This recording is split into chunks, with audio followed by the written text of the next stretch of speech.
Assalamualaikum and good day everyone, especially to you sir, good day.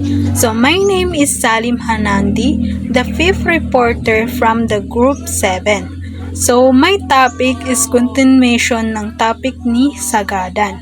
So let's proceed to the polo alla kashitora or chicken kasitor. So I will discuss yung mga ingredients and procedure nung mga recipe na ito. So first is polo alla kashitora or chicken kasitor. So first ingredients na is 1 fried cut into serving pieces. Means since chicken kasitor ito is isang manok but nahiwa na ito.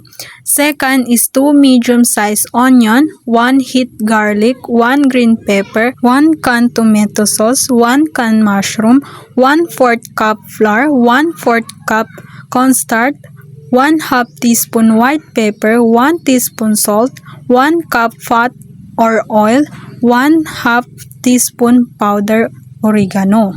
So yun yung mga ingredients ng polo alla kashitora or chicken kasitor. So ito yung procedure kung paano natin lutuin. So first is hiwain ng maliliit ang sibuyas at green pepper, durugin ang bawang, balutin ang bawat hiwa ng manok sa pinaghalong harina, cornstarch, pepper at asin. Prituhin ang manok sa maraming mantika hanggang maging golden brown ito. I-set aside muna, igisa ang bawang, sibuyas at pepper sa kaunting mantika. Idagdag ang prinitong manok at mushrooms at pakuluan ng mga 2 minuto. Bago ilagay ang tomato sauce at 1/4 cup na tubig, dagdagan ng oregano. Pakuluan sa mahinang apoy hanggang lumambot ang manok. At saka, iserve habang mainit pa ito. So this is the example of polo alla kashitora or yung chicken kasitor. So let's proceed to the pizza. So first ingredients niya is 2 cup flour, 1/2 teaspoon salt, 1/2 cup warm water, 1 1/4 teaspoon yeast, 1 teaspoon oil, and 1 teaspoon sugar. So ang procedure niya is tunawin ang yeast sa warm water na may asukal, idagdag ang harina sa tinunaw na yeast at haluin ito. Masahin ang dough hanggang maging smooth ito. Hayaang umalsa ang dough for 1 hour. Suntukin ang dough para mawala ang hangin at i-roll sa pizza pan. I-bake for 10 minutes para ma-pre-cook ang crunch. Sa 350 degree, ilagay ang toppings at i-bake hanggang maluto ito. For pizza toppings naman is cold cut or sardine, 1 cup tomato sauce, 1/2 cup chopped onion, 3 teaspoon cooking oil, 1 3/4 cups grated cheese, 1/2 cup red and green pepper, and 2 teaspoon oregano. Para sa procedure naman ng pizza toppings is igisa ang sibuyas sa mantika hanggang maging golden brown. Idagdag ang tomato sauce, green pepper, oregano at red pepper. Ikalat ang crust, ayusin ang cold cut sa ibabaw ng sauce at itap ang grated cheese at i-bake sa 450 degrees Celsius for 10 minutes. Yung pizza. So ito yung example ng pizza. So familiar naman tayo dyan. So sa Pasta Delight naman is ang Italy ay lagi silang associate with pasta meals like noodles, spaghetti, macaroni. So ang mga Italiano ay expert sila sa paggawa ng basic dough para sa mga pasta. So may mga different shape and weight ito. So some of their famous pasta are known as cannelloni, parang hollow tube na pasta na hanggang 2 inches ang haba. Next is farfalle, pasta na hugis bow tie. Fusilli naman is pasta na hugis corkscrew. Vermicelli naman is kilala rin bilang spaghetti parang worm na pasta. Tzatziki naman is napakaikling tubular shape na pasta. Ang macaroni naman is cured pasta na may hollow cuts na parang elbow. Salad and cut macaroni. Next is salagne. Next is fettuccine. So ito yung example picture na mga pasta na famous sa Italy. So let's proceed to the special pasta sauce. So ito yung mga special sauce sa pasta sa Italy. So first is Alfredo. So gawa siya sa fresh cream, bawang at Parmesan cheese. Next is clam sauce, pinaghalong clam broth, tomatoes at crunch red pepper. Third is Genovese, makapal na meat sauce na may lasa ng bawang, tomatoes at herbs. Fourth is marinara, tomato sauce na may lasa ng bawang at herbs. Next is Neapolitan. Gawa siya sa tomato sauce na hinalo sa herbs, bawang, mushroom at bell pepper. Next is Pesto. Gawa siya sa olive oil, fresh basil, bawang, walnuts at fresh cream. So dito naman tayo sa tips for cooking a well done pasta. First is sundin ang mga cooking method. Second is magdagdag na 1 teaspoon asin at 1 teaspoon mantika sa kumukulong tubig. Gumamit ng 6 cup ng tubig sa bawat 2 cups ng cup macaroni para hindi dumikit ang noodles pag nagluto ka. Third is dahan-dahan ilagay ang pasta kapag kumukulo ng malakas ang tubig. Tapos hinaan ng apoy habang paminsan-minsan ay hinahalo ito. Ang al dente stage ay ibig sabihin na luto na ang noodles pero matigas pa rin ang chewy kapag niluto mo na siya. So let's proceed to the suggested pasta recipes. First is spaghetti with pesto. Ito yung ingredients niya. 1 kilo spaghetti or other long pasta, 2 tablespoon extra virgin olive oil, 1 cup pesto sauce, 1/3 cup freshly grated Parmesan cheese. So ito naman yung procedure sa paggawa ng spaghetti with pesto. First is pakuluan ang malaking pot ng tubig, lagyan ng asin, lutuin ang pasta hanggang malambot pero firm pa, at haluin ang olive oil sa pesto para medyo lumabnaw. Kapag halos luto na ang pasta, labnawin pa lalo ang pesto gamit ang pasta cooking water hanggang maging parang heavy cream at consistency ito. Third is ihalo ang pasta sa pesto, itap sa grated cheese at iserve na ito. Dagdagan ng grated cheese kung gusto mo pa siyang mas masarap. So this is the example of spaghetti with pesto. Kaya siya green dahil sa pesto. So pag-usapan naman natin yung basic pesto. So ito yung ingredients niya. 2 cup fresh basil leaves, hugasan ito at patuyuin at i-blanch. Lagyan ng asin at paminta ayon sa panglasa mo. Next is 1 half clove garlic crush, 2 tablespoon walnuts lightly toasted in a dry skillet, 1 half cup extra virgin olive oil or more, 1 half cup freshly grated Parmesan or any hard cheese. So, ang procedure sa paggawa ng basic pesto is pagsamahin ang basil, asin, bawang, nuts at kalahati ng oil sa blender or procedure.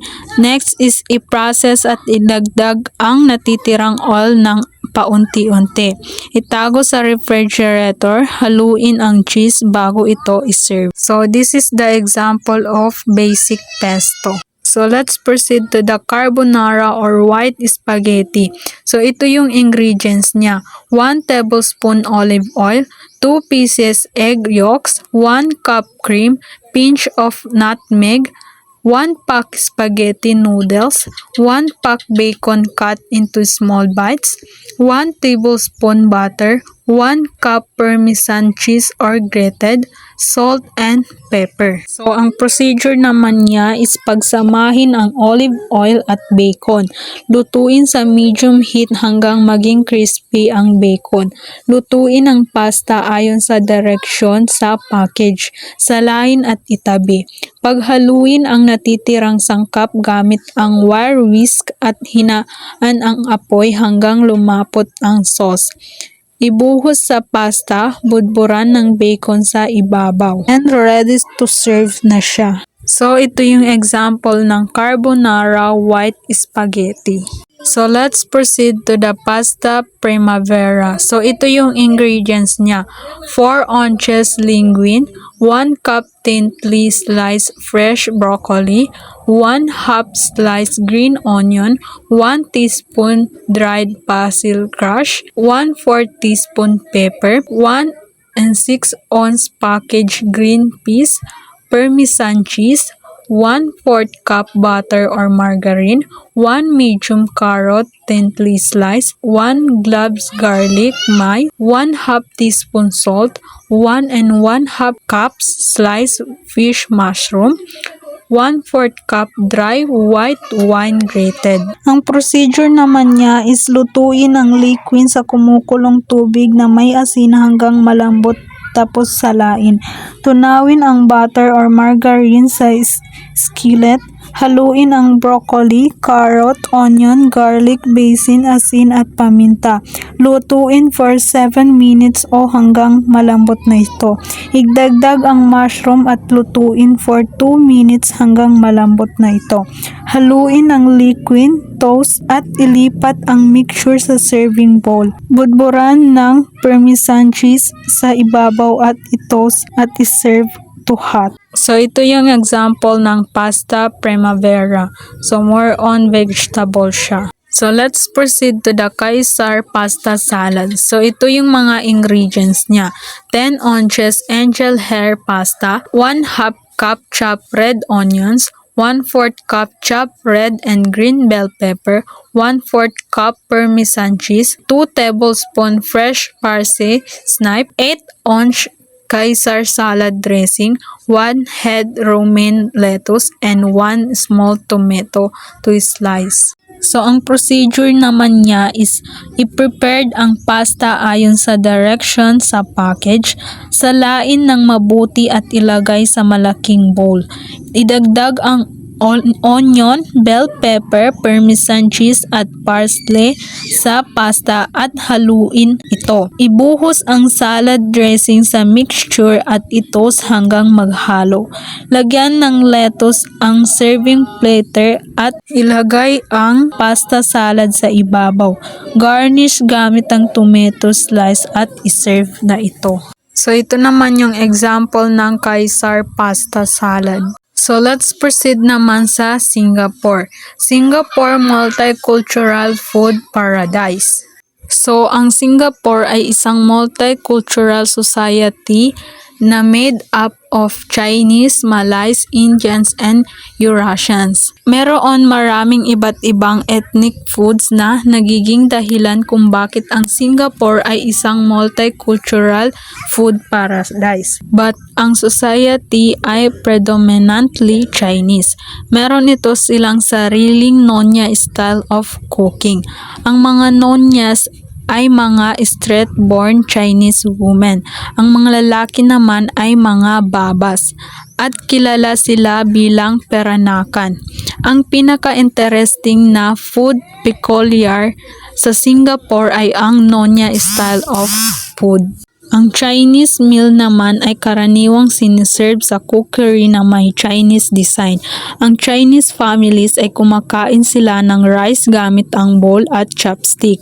Lahat ng dishes nila ay siniserve ng sabay-sabay na may soup sa gitna. Ang Malay families naman ay nagsaserve sila ng food sa plates at bowls. Ang dishes nila ay siniserve lahat ng sabay-sabay din. Ang mga Malays ay enjoy kumain ng food diretso sa plate gamit ang kanilang mga kamay.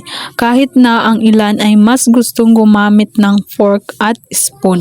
Ang water o air bandong ay isang milky drink na gawa sa rose syrup at sweetened condensed milk ay siniserve kasama ang food na yon. Karamihan sa mga Malays ay mga Muslims.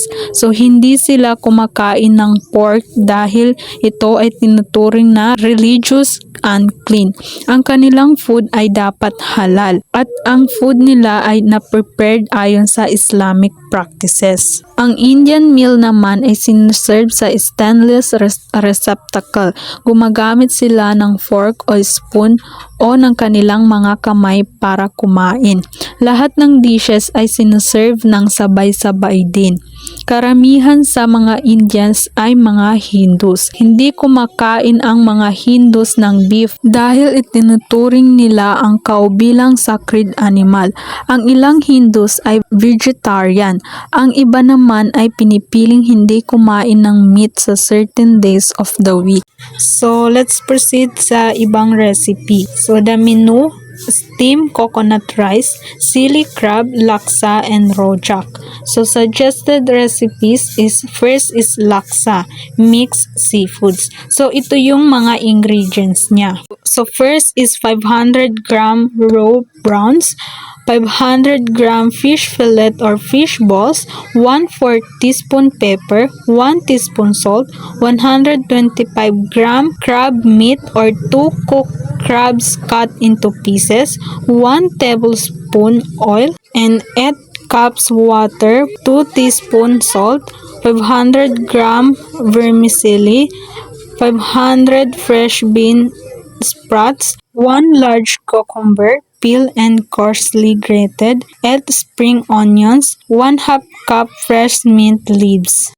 For soup naman, ang ingredients niya is 2 medium onion slice, 2 cloves garlic chopped, 2 teaspoon finely grated lemon rind, 2 teaspoon labo powder, 8 candle nuts grated, 6 dried chili seeds removed, 2 teaspoon ground turmeric, 4 teaspoon ground coriander, 2 teaspoon sugar, 2 and 1/2 teaspoon salt to taste. Ang procedure niya is ibabad ang red chilies sa hot water for 20 minutes, balatan ang browns retaining heads, shields, trails, at legs, ilagay ang mga balat sa pan at lutuin for 10 minutes. Haluin sa 1 cup ng water. Kapag ang part ng water ay nag-evaporate na, idagdag ang another cup tapos pakuluin ito. Idagdag ang remaining whole prawns hanggang mag-pink sila. Alisin at itabi naman. Salain ang stock at itapon ang lahat ng balat at isimmer. Ilagay ang ingredients para sa soup sa food processor hanggang finely chopped.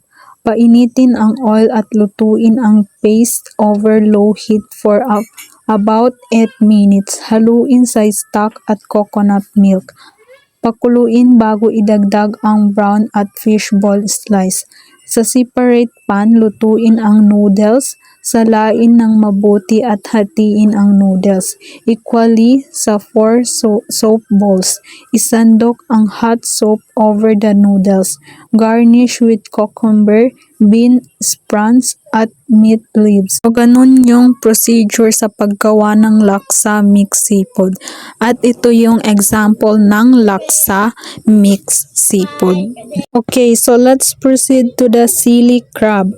So, ito yung ingredients niya. 2 medium-sized fresh crab, 1/2 cup peanut oil, 2 teaspoon finely grated fresh ginger, 2 cloves garlic finely chopped, 1 teaspoon salt, 1/4 cup tomato sauce, 1/4 cup chili sauce, 1 tablespoon sugar, 1 tablespoon light soy sauce. So, ang procedure naman niya is linisin at hugasan ng crabs, tanggalin ang harm top shell, stomach bags at fibrous tissues, chop each crab into 4 pieces o 6 pieces if large. Painitin ang oil at i-fried ang crab pieces hanggang magbago ang kulay, turning them on all sides hanggang cook. Tanggalin at itabi. I-fried ang ginger, garlic at red chilies, stirring constantly hanggang cook but not brown. So, ito naman yung example ng chili crab. Let's proceed to the rojak. So, ang ingredients niya is 1 large or 2 small cucumber, 1 small pineapple not too ripe, 3 fresh red or green chilies. So sa dressing niya is 3 tablespoon Chinese vinegar, 2 tablespoon sugar, 1 teaspoon sambal ulak or crunch fresh chilies, and 1 teaspoon dried shrimp paste. So ang procedure niya is balatan ang cucumber, hiwain lengthwise, tanggalin at hiwain into matchstick strips. Hiwain ang pineapple into wedge o thin slice. Tanggalan ng buto ang silis at hiwain into strips. Combine ang cucumber, pineapple at silis sa bowl at sprinkle lightly with salt. Toast ang dressing with pineapple sauce. So ito naman yung example ng rojak. So next is steamed coconut rice. So ang ingredients niya is 500 gram long grain white rice, 1 and 1/2 cups coconut milk, 1 teaspoon salt. Ang procedure naman niya is place a large sheet of baking paper sa base ng large bamboo steamer. Spread ang rice sa base ng baking paper lined bamboo steamer. Gently heat ang coconut milk with salt sa pan. Idagdag ang steamed rice, pakuluin at stir well. Cover with a tight-fitting lid. Remove from the heat at itabi for 45 minutes hanggang ma-absorb ang coconut milk nito. So, ito naman yung example ng steamed coconut rice. So, let's proceed naman tayo sa Korean. Korean specials is kimchi and barbecues. Sa Korean, ang kanin ay siniserve sa bawat meal. Sa almusal, minsan itong siniserve bilang roll. Lalo na para sa matatanda at mga bata. Ang kimchi na kilala bilang Korean pickle na gawa sa Korean cabbage, Chinese cabbage, celery cabbage ay makikita sa mesa sa bawat meal kahit sa breakfast. Ang beef ang pinaka-popular na karne sa Korea. Pati na rin ang pork at chicken ay ginagamit din. Ang Korea ay kilala sa charcoal, grill o boiled meals tulad ng kilalang Korean barbecue. At ang silver chopstick at spoon naman ang ginagamit para sa Korean meals dahil nagdi-discover ang silver sa presence ng poison. Kaya itinuturing silang safe way para kumain. Ang food ay siniserve at kinakain from bowls, hindi plates ha. Lahat ay nilalagay sa table at once. Rice, soup, fish, chicken, beef, hot sauce, vegetable at kimchi. Ang meal ay nagtatapos sa Korean fruit tulad ng orange, grapes, cherries, plums at persimmons. So let's proceed to the other recipe. So the menu, barbecue beef spare ribs with sesame seeds, potato noodles, Korean vermicelli with vegetable kimchi, Korean fruit in season. So, suggested Korean recipes, yung Korean marinade nila is yung sapat lang para sa pag-marinate ng 500 gram beef. So, first na ingredients is 1/2 teaspoon finely grated fish ginger, finely chopped grated fresh ginger, 1 teaspoon finely chopped or crushed garlic, 1 teaspoon finely chopped spring onion, 1 teaspoon sesame oil, 1 to 2 teaspoon toasted crushed sesame seeds, 4 teaspoon light soy sauce, 2 teaspoon honey or sugar, 1/4 teaspoon ground black pepper. So let's proceed to the Korean barbecue beef. So ang ingredients niya is 500 gram sirloin steak, 1/4 cup sesame seed chop, 1/2 cup sosuyu Japanese soy sauce, 1 tablespoon sesame oil, 1 tablespoon oil, 2 cloves garlic finely chopped, 3 spring onion finely. So ang procedure sa paggawa ng Korean barbecue beef is i-freeze ang steak ng 30 minutes para madali itong hiwain. Deep fry ang sesame seeds sa low heat ng 3 to 4 minutes hanggang maging golden. Pwede ring i-mortar at pestle ang seeds. Hiwain ang steak into thin strip habang naka-frozen, cutting across the grain. At i-combine ang meat, soyu, garlic, spring onion at kalahati ng crushed seeds sa isang bowl. Haluin hanggang ang meat ay well coated with sauce. I-combine ang oils at brush some onto the cast iron grill pan o barbecue plate. Lutuin ang meat in batches, searing each side for other 1 minute. Huwag i-overcook o maging chewy ang steak. I-serve ang steak na may sprinkle na remaining crushed sesame seeds. Serve with kimchi. So ito yung example ng Korean barbecue beef. So let's proceed naman tayo sa kimchi pickle cabbage. Ang ingredients niya is large Chinese cabbage, 1/2 cup rock salt, 1/2 teaspoon cayenne pepper, 2-inch piece of fresh ginger, finely grated, 3 teaspoon chopped chilies, 5 string onions chopped, 2 cloves garlic finely chopped, 1 tablespoon castor sugar, and 2½ cup of water. At tanggalin ang cabbage mixture at hugasan well sa running water.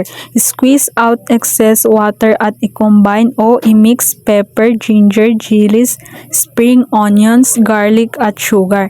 Ilagay sa sterilized jar at seal na may tin fitting lid. I-refrigerate for 3 to 4 days bago i-serve ito. So ito yung example ng kimchi pickled cabbage, yung nakalagay sa jar.